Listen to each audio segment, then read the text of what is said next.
O Grande Conflito. Capítulo 35. Ameaça à consciência. O romanismo é hoje olhado pelos protestantes com muito maior favor do que anos atrás. Nos países em que o catolicismo não está na ascendência e os romanistas adotam uma política conciliatória a fim de a conseguir, há crescente indiferença com relação às doutrinas que separam as igrejas reformadas da hierarquia papal. Ganha terreno a opinião de que, em última análise, não diferimos tão grandemente em pontos vitais como se supunha e de que pequenas concessões de nossa parte nos levarão a melhor entendimento com Roma. Houve tempo em que os protestantes davam alto valor à liberdade de consciência a tão elevado preço comprada. Ensinavam os filhos a aborrecer o papado e sustentavam que buscar harmonia com Roma seria deslealdade para com Deus. Mas quão diferentes são os sentimentos hoje expressos. Os defensores do papado asseveram que a Igreja foi caluniada, e o mundo protestante inclina-se a aceitar esta declaração. Muitos insistem em que é injusto julgar a Igreja de hoje pelas abominações e absurdos que assinalaram seu domínio durante os séculos de ignorância e trevas. Desculpam sua horrível crueldade como sendo o resultado da barbárie dos tempos e alegam que a influência da civilização moderna lhe mudou os sentimentos. Olvidaram estas pessoas a pretensão da infalibilidade sustentada há 800 anos por esse altivo poder? Longe de ser abandonada, firmou-se esta pretensão no século XIX de modo mais positivo que nunca dantes. Visto como Roma assevera que a Igreja nunca errou, nem, segundo as Escrituras, errará jamais, como poderá ela renunciar aos princípios que lhe nortearam a conduta nas eras passadas? A Igreja Papal nunca abandonará sua pretensão à infalibilidade. Tudo o que tem feito em perseguição dos que lhe rejeitam os dogmas, considera ela estar direito, e não repetiria os mesmos atos se a oportunidade lhe apresentasse? Removam-se as restrições ora impostas pelos governos seculares, reintegre-se Roma ao poderio anterior e de pronto ressurgirá a tirania e perseguição. Bem conhecido escritor refere-se nos seguintes termos à atitude da hierarquia papal no que respeita à liberdade de consciência e aos perigos que ameaçam especialmente os Estados Unidos pelo êxito de sua política. Há muitos que se dispõem a atribuir ao fanatismo ou à puerilidade todo o receio quanto ao catolicismo romano nos Estados Unidos. Tais pessoas nada têm a ver no caráter e atitude do romanismo que seja hostil às nossas instituições livres ou nada encontram de mau presságio no incremento que vai tomando. Comparemos, pois, em primeiro lugar, alguns dos princípios fundamentais de nosso governo com os da Igreja Católica. A Constituição dos Estados Unidos garante liberdade de consciência. Nada se preza mais ou é de maior transcendência. O Papa Pio IX, na encíclica de 15 de agosto de 1854, disse: as doutrinas ou extravagâncias absurdas e errôneas em defesa da liberdade de consciência são erro dos mais perniciosos, uma peste que, dentre todas as outras, mais deve ser temida no Estado. O mesmo Papa, na encíclica de 8 de dezembro de 1864, anatematizou os que defendem a liberdade de consciência e de culto e também todos os que afirmam que a Igreja não pode empregar a força. O tom pacífico usado por Roma nos Estados Unidos não implica mudança de coração. É tolerante onde é impotente, diz o bispo O'Connor. A liberdade religiosa é meramente suportada até que o contrário possa ser levado a efeito sem perigo para o mundo católico. O arcebispo de São Luís disse certa vez: a heresia e a incredulidade são crimes, e em países cristãos como a Itália e a Espanha, por exemplo, onde todo o povo é católico e onde a religião católica é parte essencial da lei da nação, são elas punidas como os outros crimes. Todo cardeal, arcebispo e bispo da Igreja Católica presta para com o Papa um juramento de fidelidade em que ocorrem as seguintes palavras: combaterei os hereges, cismáticos e rebeldes ao dito Senhor nosso, o Papa, ou seus sucessores, e persegui-los-ei em todo o meu poder. É certo que há verdadeiros cristãos na comunhão católico-romana. Milhares na dita igreja estão servindo a Deus segundo a melhor luz que possuem. Não se lhes permite acesso à sua palavra e, portanto, não distinguem a verdade. Nunca viram o contraste entre um verdadeiro culto prestado de coração e um conjunto de meras formas e cerimônias. Deus olha para essas almas com compadecida ternura, educadas como são em uma fé que é ilusória e não satisfaz. Fará com que raios de luz penetrem as densas trevas que a cercam. Revelar-lhes-á a verdade como é em Jesus, e muitos ainda se unirão ao seu povo. Mas o romanismo, como sistema, não se acha hoje em harmonia com o Evangelho de Cristo mais do que em qualquer época passada de sua história. As igrejas protestantes estão em grandes trevas, pois, do contrário, discerniriam os sinais dos tempos. São de grande alcance os planos e modos de operar da Igreja de Roma. Emprega todo expediente para estender a influência e aumentar o poderio, preparando-se para um conflito feroz e decidido a fim de readquirir o domínio do mundo, restabelecer a perseguição e desfazer tudo que o protestantismo fez. O catolicismo está a ganhar terreno de todos os lados. Vede o número crescente de igrejas e capelas nos países protestantes. Notai a popularidade de seus colégios e seminários na América, tão extensamente patrocinados pelos protestantes. Pensai no crescimento do ritualismo na Inglaterra e nas frequentes deserções para as fileiras dos católicos. Estas coisas deveriam despertar a ansiedade de todos os que prezam os puros princípios do Evangelho. Os protestantes têm se intrometido com o papado, patrocinando-o. Têm usado de transigência e feito concessões que os próprios romanistas se surpreendem de ver e não compreendem. Os homens cerram os olhos ao verdadeiro caráter do romanismo e aos perigos que se devem recear com a sua supremacia. O povo necessita ser despertado a fim de resistir aos avanços deste perigosíssimo inimigo da liberdade civil e religiosa. Muitos protestantes supõem que a religião católica não é atrativa e que seu culto é um conjunto de cerimônias fastidioso e sem sentido. Enganam-se, porém. Embora o romanismo se baseie no engano, não é em postura grosseira e desprovida de arte. O serviço religioso da Igreja Romana é um cerimonial assaz impressionante.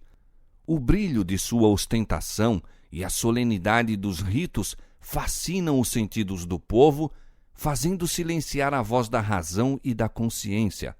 Os olhos ficam encantados. Igrejas magnificentes, imponentes procissões, altares de ouro, relicários com pedras preciosas, quadros finos e artísticas esculturas apelam para o amor do belo. O ouvido também é cativado. A música é inexcedível. As belas e graves notas do órgão, misturando-se à melodia de muitas vozes a ressoarem pelas elevadas abóbodas e naves ornamentadas de colunas das grandiosas catedrais, não podem deixar de impressionar a mente com profundo respeito e reverência. Este esplendor, pompa e cerimônias exteriores, que apenas zombam dos anelos da alma ferida pelo pecado, são evidência da corrupção interna. A religião de Cristo não necessita de semelhantes atrativos para se fazer recomendável. À luz que promana da cruz, o verdadeiro cristianismo apresenta-se tão puro e adorável que decorações externas nenhumas poderão encarecer-lhe o verdadeiro valor. É a beleza da santidade, o espírito manso e quieto que é precioso diante de Deus. o fulgor do estilo não é necessariamente índice de pensamento puro elevado. Altas concepções de arte, delicado apuro de gosto, existem a miúde em espíritos que são terrenos e sensuais. São frequentemente empregados por Satanás a fim de levar homens a esquecer-se das necessidades da alma, a perder de vista o futuro e a vida imortal, a desviar-se do infinito auxiliador e a viver para este mundo unicamente. Uma religião de exibições externas é atraente ao coração não renovado. A pompa e cerimonial do culto católico tem um sedutor, fascinante poder pelos quais são enganados muitos que chegam a considerar a Igreja Romana como a própria porta do céu. Ninguém, a não ser os que têm os pés firmados nos fundamentos da verdade e o coração renovado pelo Espírito de Deus, se acha ao abrigo de sua influência. Milhares que não têm um conhecimento experimental de Cristo serão levados a aceitar as formas da piedade sem a sua eficácia. Esta é a religião que precisamente desejam as multidões. A pretensão da Igreja ao direito de perdoar leva o romanismo a sentir-se com liberdade de pecar, e a ordenança da confissão, sem a qual o perdão não é conferido, tende igualmente a dar livre curso ao mal. O que se ajoelha diante de um mortal e revela em confissão os pensamentos e imaginações secretos do coração, está aviltando a sua varonilidade, degradando todo o nobre instinto da alma. Desvendando os pecados de sua vida a um sacerdote, mortal, falível pecador e muito frequentemente corrompido pelo vinho e licenciosidade, sua norma de caráter é rebaixada e, como consequência, fica contaminado. Seu conceito acerca de Deus é degradado à semelhança da humanidade decaída, pois o padre se acha como representante de Deus. Esta degradante confissão de homem para homem é a fonte secreta donde têm fluído muitos dos males que aviltam o mundo e o preparam para a destruição final. Todavia, para o que ama a satisfação própria, é mais agradável confessar a um semelhante mortal do que abrir a alma a Deus. Fica mais a gosto da natureza humana fazer penitência do que renunciar ao pecado. É mais fácil mortificar a carne com cilício, urtigas e aflitivas cadeias do que crucificar os desejos carnais. Pesado é o fardo que o coração carnal deseja levar, de preferência a curvar-se ao jugo de Cristo. Existia notável semelhança entre a Igreja de Roma e a Igreja judaica ao tempo do primeiro advento de Cristo. Ao passo que os judeus secretamente conculcavam todos os princípios da lei de Deus, eram exteriormente rigorosos na observância de seus preceitos, sobrecarregando-a com exorbitâncias e tradições que tornavam difícil e penosa a obediência. Assim como os judeus professavam reverenciar a lei, pretendem os romanistas reverenciar a cruz. Exaltam o símbolo dos sofrimentos de Cristo, enquanto no viver negam aquele a quem ela representa. Os romanistas colocam cruzes sobre as igrejas, sobre os altares e sobre as vestes. Por toda parte se vê a insígnia da cruz. Por toda parte é ela exteriormente honrada e exaltada. Mas os ensinos de Cristo estão sepultados sob um montão de tradições destituídas de sentido, falsas interpretações e rigorosas exigências. As palavras do Salvador relativas aos fanáticos judeus aplicam-se com maior força ainda aos chefes da Igreja Católica Romana. Atam fardos pesados e difíceis de suportar e os põem aos ombros dos homens. Eles, porém, nem com o dedo os querem mover. Mateus 23, 4. Almas conscienciosas são conservadas em constante terror, temendo a ira de um Deus que foi ofendido, enquanto muitos dos dignitários da Igreja estão a viver no luxo e em prazeres sensuais. O culto das imagens e relíquias, a invocação dos santos e a exaltação do Papa são ardis de Satanás para desviar de Deus e de seu Filho a mente do povo.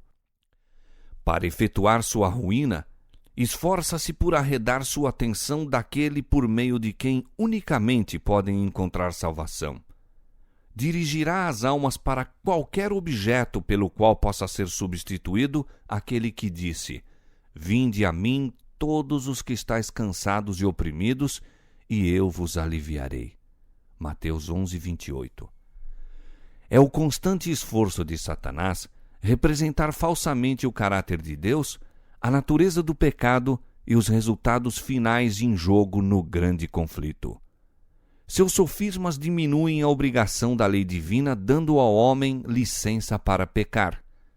Ao mesmo tempo, fala Satanás acariciar falsas concepções acerca de Deus, de maneira que o considera com temor e ódio, em vez de amor.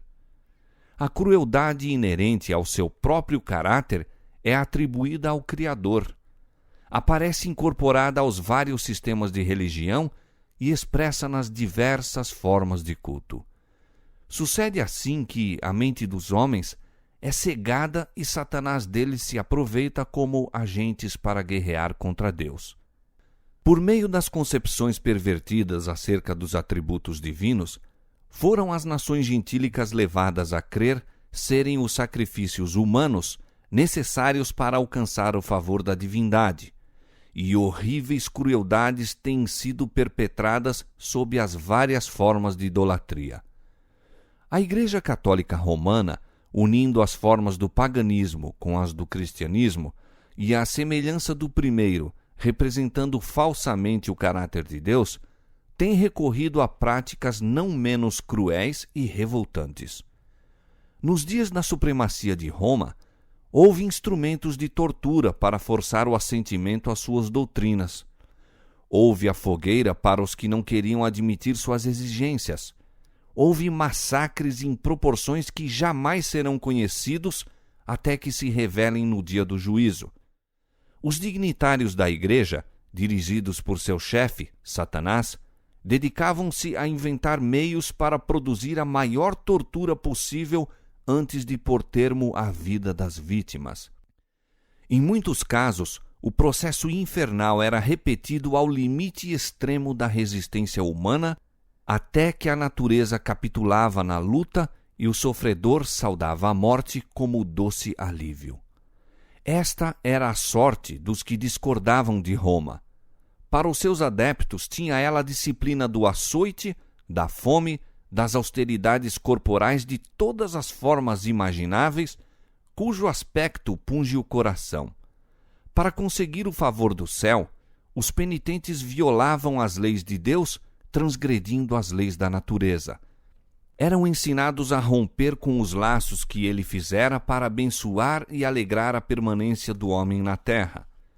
Os cemitérios das igrejas contêm milhões de vítimas que passaram a vida em vãos esforços para subjugar as afeições naturais, para reprimir, como se fosse ofensivo a Deus, todo pensamento e sentimento de simpatia para com o semelhante.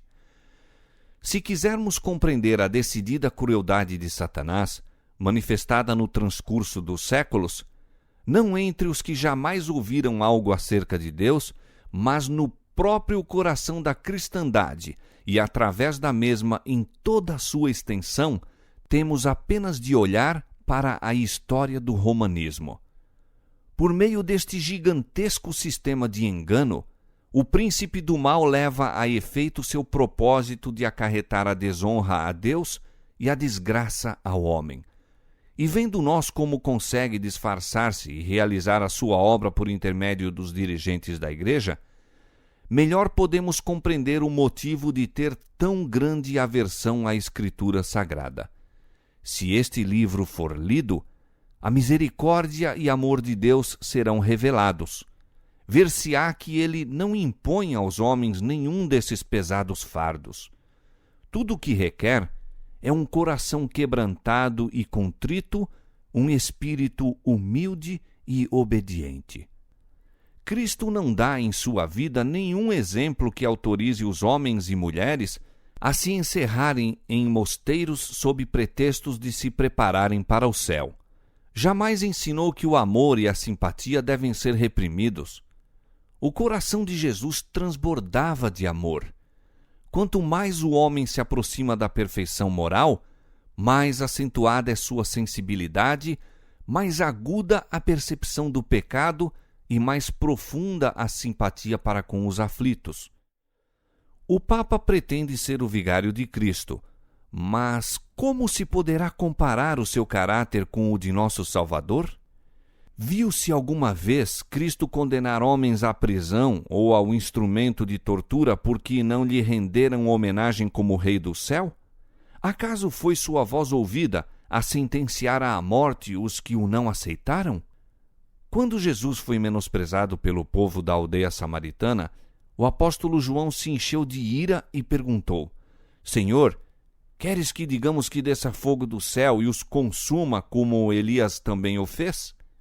Jesus olhou compassivo para o discípulo e censurou-lhe a severidade, dizendo: O Filho do Homem não veio para destruir as almas dos homens, mas para salvá-las.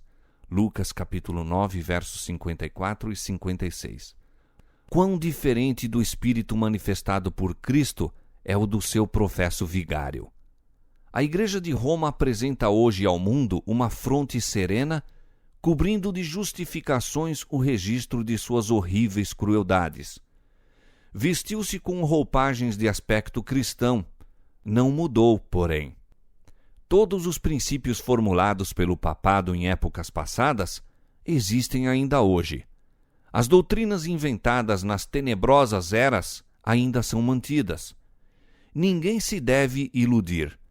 O papado que os protestantes hoje se acham tão prontos para honrar é o mesmo que governou o mundo nos dias da Reforma, quando homens de Deus se levantavam com perigo de vida a fim de denunciar sua iniquidade. Possui o mesmo orgulho e arrogante presunção que dele fizeram senhor sobre reis e príncipes e reclamaram as prerrogativas de Deus. Seu espírito não é menos cruel e despótico hoje do que quando arruinou a liberdade humana e matou os santos do Altíssimo. O papado é exatamente o que a profecia declarou que havia de ser: a apostasia dos últimos tempos, 2 Tessalonicenses capítulo 2, versos 3 e 4. Faz parte de sua política assumir o caráter que melhor cumpra o seu propósito, mas sob a aparência variável do camaleão, oculta o invariável veneno da serpente. Não se deve manter a palavra empenhada aos hereges, nem com pessoas suspeitas de heresias, declara Roma. Deverá esta potência, cujo registro milenar se acha escrito com o sangue dos santos, ser hoje reconhecida como parte da Igreja de Cristo? Não é sem motivo que se tem feito nos países protestantes a alegação de que o catolicismo difere hoje menos do protestantismo do que nos tempos passados. Houve uma mudança, mas esta não se verificou no papado. O catolicismo, na verdade, em muito se assemelha ao protestantismo que hoje existe, pois o protestantismo moderno muito se distancia daquele dos dias da Reforma. Tendo estado as igrejas protestantes à procura do favor do mundo, a falsa caridade lhes cegou os olhos.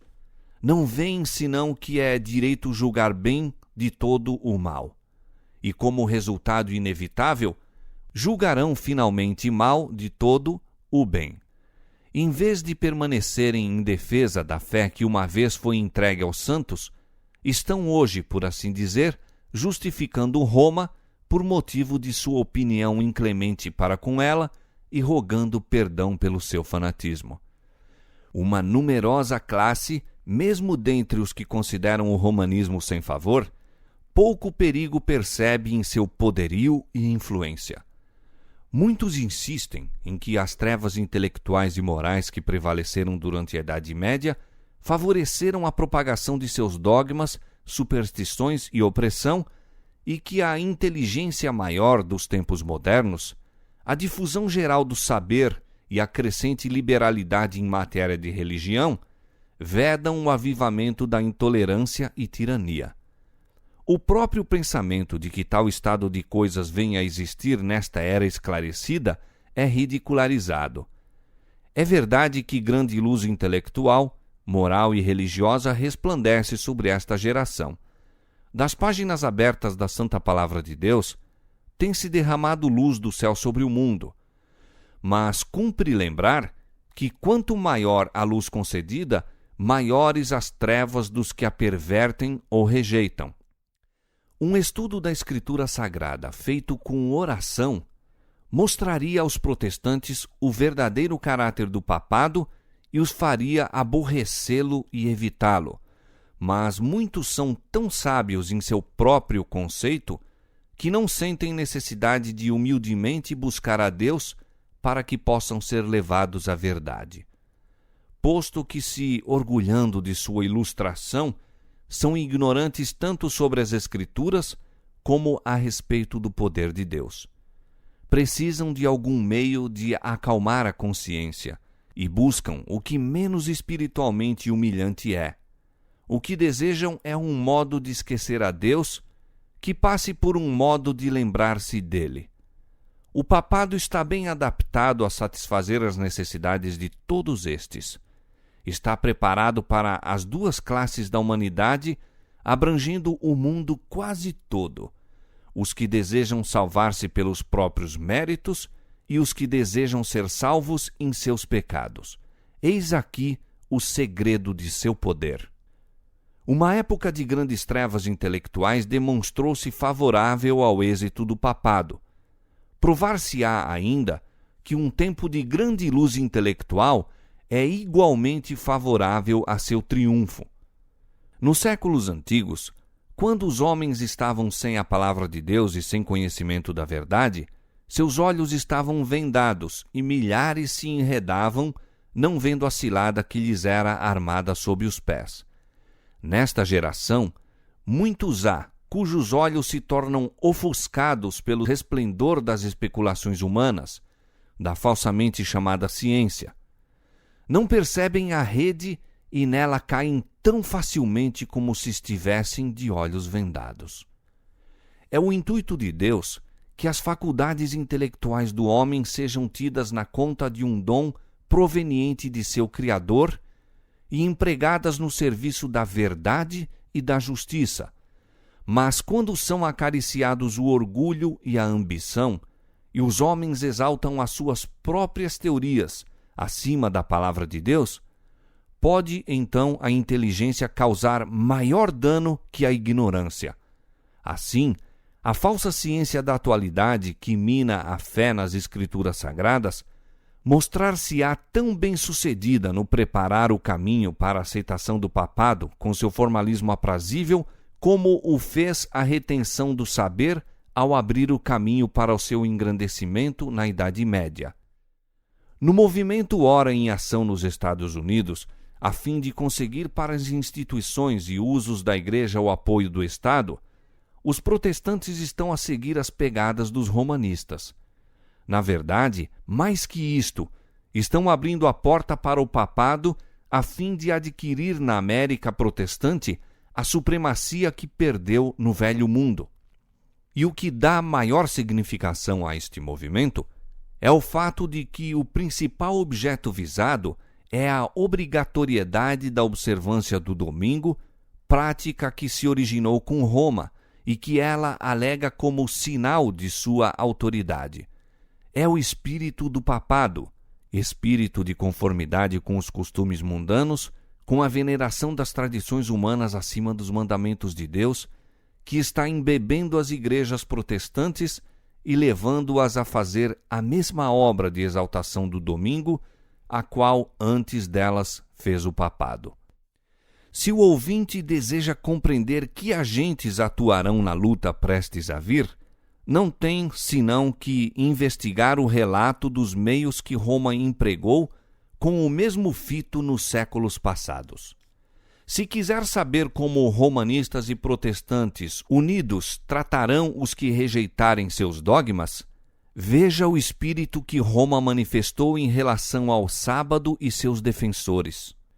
Editos reais, concílios gerais e ordenanças eclesiásticas, apoiadas pelo poder secular, foram os passos por que a festividade cristã alcançou posição de honra no mundo cristão. A primeira medida de ordem pública impondo a observância do domingo foi a lei feita por Constantino. Este edito exigia que o povo da cidade repousasse no venerável dia do sol, mas permitia aos homens do campo continuarem com suas fainas agrícolas. Posto que virtualmente um estatuto pagão foi imposto pelo imperador depois de ser nominalmente aceito pelo cristianismo. Como a ordem real não parecia subsistir de modo suficiente à autoridade divina, Eusébio, bispo que procurava o favor dos príncipes e era amigo íntimo e adulador de Constantino, propôs a alegação de que Cristo transferira o sábado para o domingo. Nenhum testemunho das Escrituras, sequer, foi aduzido em prova da nova doutrina. O próprio Eusébio inadvertidamente reconhece sua falsidade e indica os verdadeiros autores da mudança. Todas as coisas, diz ele, que se deveriam fazer no sábado, nós as transferimos para o dia do Senhor. Mas o argumento do domingo, infundado como era, serviu para acoroçoar os homens a conculcarem o sábado do Senhor. Todos os que desejavam ser honrados pelo mundo aceitaram a festividade popular. Com o firme estabelecimento do papado, a obra da exaltação do domingo continuou. Durante algum tempo, o povo se ocupou com trabalho agrícola fora das horas de culto e o sétimo dia, o sábado, continuou a ser considerado como o dia de repouso. Lenta e seguramente, porém, se foi efetuando a mudança. Aos que se achavam em cargos sagrados era vedado proceder, no domingo, a julgamentos em qualquer questão civil. Logo depois, ordenava-se a todas as pessoas, de qualquer classe, abster-se do trabalho usual, sob pena de multa aos livres e açoites no caso de serem servos. Mais tarde foi decretado que os ricos fossem punidos com a perda da metade dos bens e, finalmente, que, se obstinassem, fossem escravizados. As classes inferiores deveriam sofrer banimento perpétuo. Recorreu-se também aos milagres. Entre outros prodígios, foi referido que, estando um lavrador, em dia de domingo, a limpar o arado com um ferro para em seguida lavrar o campo, o ferro cravou-se-lhe firmemente na mão e durante 2 anos ele o carregou consigo para a sua grande dor e vergonha. Mais tarde o Papa deu instruções para que o padre da paróquia admoestasse os violadores do domingo e fizesse com que fossem à igreja dizer suas orações, não acontecesse e trouxessem eles alguma grande calamidade sobre si mesmos e os vizinhos. Um concílio eclesiástico apresentou o argumento, desde então muito largamente empregado, mesmo pelos protestantes, de que, tendo pessoas sido fulminadas por raios enquanto trabalhavam no domingo, deve este ser o dia de repouso. É evidente, diziam os prelados, quão grande foi o desprazer de Deus pela sua negligência quanto a este dia. Fez-se então o apelo para que padres e ministros, reis e príncipes e todo o povo fiel empregassem os maiores esforços e cuidados a fim de que o dia fosse restabelecido à sua honra e para crédito do cristianismo mais dedicadamente observado no futuro. Mostrando-se insuficientes os decretos dos concílios, foi rogado às autoridades seculares que promulgassem um edito que inspirasse terror ao povo e o obrigasse a abster-se do trabalho no domingo. Num sínodo realizado em Roma, todas as decisões anteriores foram reafirmadas com maior força e solenidade. Foram também incorporadas à lei eclesiástica e impostas pelas autoridades civis através de quase toda a cristandade. A ausência da autoridade escriturística para a guarda do domingo ainda ocasionava não pequenas dificuldades. O povo punha em dúvida o direito de seus instrutores de deixarem de lado a positiva declaração de Jeová: o 7º dia é o sábado do Senhor teu Deus, para honrar o dia do sol. A fim de suprir a falta de testemunho bíblico, foram necessários outros expedientes. Um zeloso defensor do domingo, que pelos fins do século XII visitou as igrejas da Inglaterra, encontrou resistência por parte de fiéis testemunhas da verdade. E tão infrutíferos foram os seus esforços que se retirou do país por algum tempo em busca de meios para fazer valer os seus ensinos. Ao voltar, a falta foi suprida e em seus trabalhos posteriores obteve maior êxito. Trouxe consigo um rolo que dizia provir do próprio Deus e conter a necessária ordem para a observância do domingo, com terríveis ameaças para amedrontar o desobediente. Este precioso documento, fraude tão vil como a instituição que apoiava, dizia-se haver caído do céu e sido achado em Jerusalém sobre o altar de São Simeão, no Gólgota. Mas, em realidade, o Palácio Pontifical em Roma foi a fonte donde procedeu. Fraudes e falsificações para promover o poderio e prosperidade da Igreja têm sido em todos os séculos consideradas lícitas pela hierarquia papal. O rolo proibia o trabalho desde a hora 9, 3 horas da tarde, do sábado, até ao nascer do sol da segunda-feira, e declarava-se ser a sua autoridade confirmada por muitos milagres. Referia-se que pessoas que trabalharam além da hora indicada foram atacadas de paralisia. Certo moleiro que tentou moer o trigo viu, em lugar da farinha, sair uma torrente de sangue e a mó ficar parada apesar do forte ímpeto da água. Uma mulher que pusera a massa de pão ao forno achou-a crua quando foi tirada, embora o forno estivesse muito quente. Outra que tinha massa preparada para cozer à hora 9, mas resolvera deixá-la de lado até segunda-feira, encontrou-a no dia seguinte transformada em pães e estava cozida pelo poder divino. Um homem que cozeu o pão depois da hora 9 no sábado, achou ao parti-lo na manhã seguinte que do mesmo saía sangue. Por meio de tais invencionices absurdas e supersticiosas, esforçaram-se os defensores do domingo por estabelecer a santidade deste. Na Escócia, assim como na Inglaterra, conseguiu-se consideração maior pelo domingo, unindo-se-lhe uma parte do antigo sábado. Mas o tempo que se exigia fosse santificado variava. Um edito do rei da Escócia declarou que se deveria considerar santo desde o meio-dia de sábado e que ninguém, desde aquela hora até segunda-feira de manhã, deveria ocupar-se em trabalhos seculares. Mas, apesar de todos os esforços para estabelecer a santidade do domingo, os próprios romanistas publicamente confessavam a autoridade divina do sábado e a origem humana da instituição pela qual foi ele suplantado. No século XVI, um concílio papal declarou francamente: lembrem-se todos os cristãos de que o 7º dia foi consagrado por Deus, recebido e observado não somente pelos judeus, mas por todos os outros que pretendiam adorar a Deus, embora nós, os cristãos, tenhamos mudado o seu sábado para o dia do Senhor, domingo. Os que estavam a se intrometer com a lei divina não ignoravam o caráter de sua obra. Achavam-se deliberadamente colocando-se acima de Deus.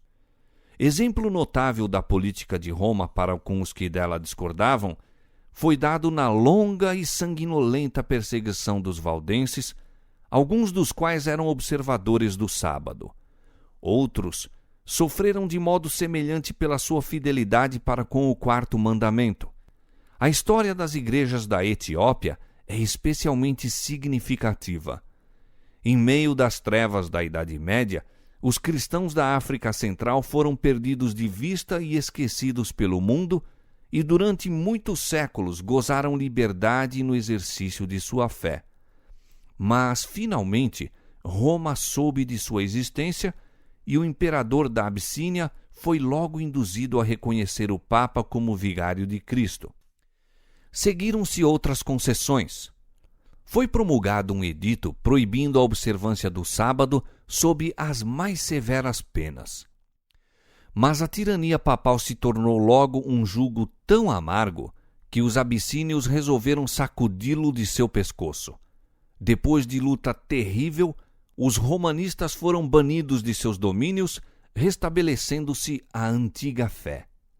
As igrejas regozijaram-se com a liberdade e jamais olvidaram a lição que aprenderam concernente aos enganos, fanatismo e poder despótico de Roma. Estavam contentes por permanecerem dentro de seu reino solitário, desconhecidos para o resto da cristandade. As igrejas da África observavam o sábado como este fora guardado pela Igreja Papal antes de sua completa apostasia. Enquanto guardavam o 7º dia em obediência ao mandamento de Deus, abstinham-se de trabalhar no domingo em conformidade com o costume da Igreja. Obtendo poder supremo, Roma pisou sobre o sábado do Senhor para exaltar o seu próprio, mas as igrejas da África, ocultas quase durante 1000 anos, não participaram desta apostasia. Quando postas sob o domínio de Roma, foram obrigadas a deixar de lado o verdadeiro sábado e exaltar o falso. Porém, mal readquiriram a independência, voltaram a obedecer ao 4º mandamento. Estes relatos do passado revelam claramente a inimizade de Roma para com o sábado legítimo e seus defensores e os meios que emprega para honrar a instituição por ela criada. A palavra de Deus ensina que estas cenas devem repetir-se quando os católicos romanos e protestantes se unirem para a exaltação do domingo. A profecia do capítulo 13 do Apocalipse declara que o poder representado pela besta de cornos semelhantes aos do cordeiro fará com que a terra e os que nela habitam adorem o papado, ali simbolizado pela besta semelhante ao leopardo. A besta de 2 cornos dirá também aos que habitam na terra que façam uma imagem à besta, e ainda mais, mandará a todos, pequenos e grandes, ricos e pobres, livres e servos, que recebam o sinal da besta. Apocalipse capítulo 13, versos 11 a 16. Mostrou-se que os Estados Unidos são o poder representado pela besta de cornos semelhantes aos do cordeiro e que esta profecia se cumprirá quando aquela nação impuser a observância do domingo, que Roma alega ser um reconhecimento especial de sua supremacia. Mas nesta homenagem ao papado, os Estados Unidos não estarão sós. A influência de Roma nos países que uma vez já lhe reconheceram o domínio está ainda longe de ser destruída. E a profecia prevê uma restauração de seu poder.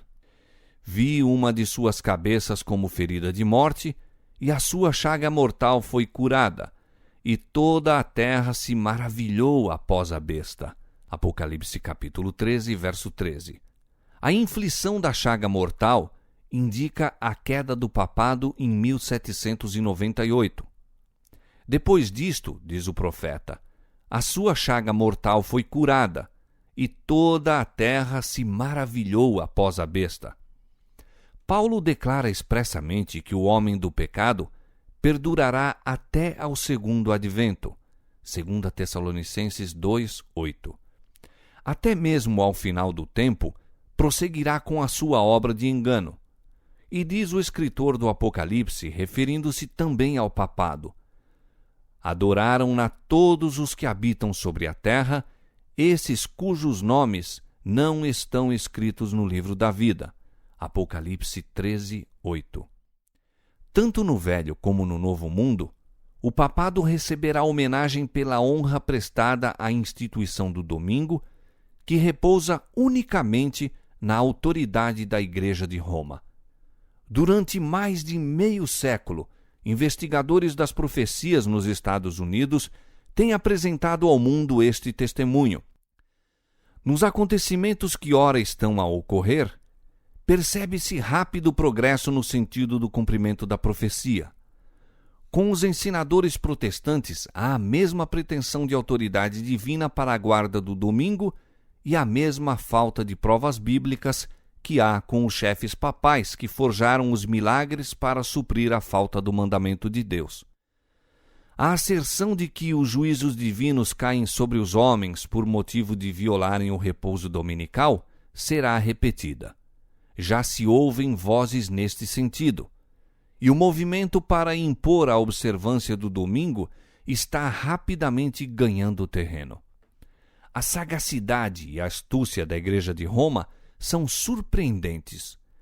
Ela sabe ler o futuro, aguarda o seu tempo, vendo que as igrejas protestantes lhe estão prestando homenagem com o aceitar do falso sábado e se preparam para impô-lo pelos mesmos meios que ela própria empregou em tempos passados.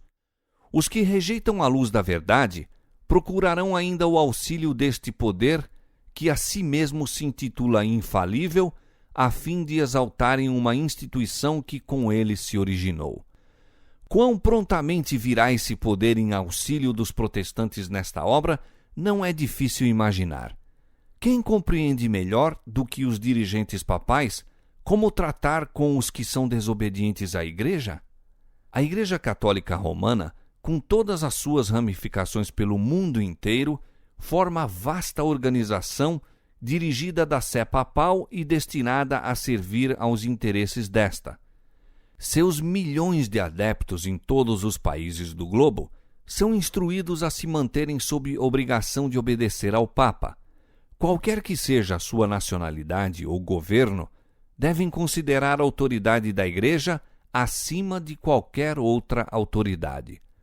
Ainda que façam juramento prometendo lealdade ao Estado, por trás disto, todavia, jaz o voto de obediência a Roma, absolvendo-os de toda obrigação contrária aos interesses dela. A história testifica de seus esforços, astutos e persistentes, no sentido de insinuar-se nos negócios das nações.